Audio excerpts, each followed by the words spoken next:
first house of the year is Ghostbusters Frozen Empire.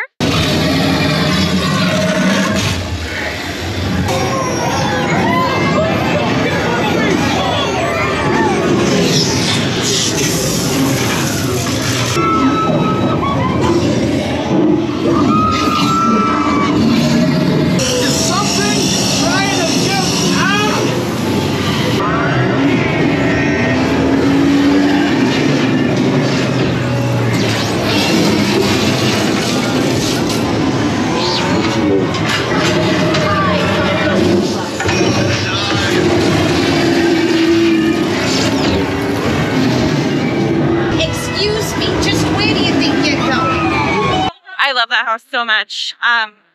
It gives me all of my 80s kids nostalgia feels. Plus the sets are just beautiful. I want to live in that firehouse forever.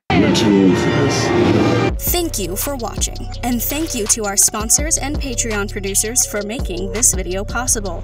Hit the subscribe button so the creepy fun never has to end. This is Hannah reminding you to keep it creepy.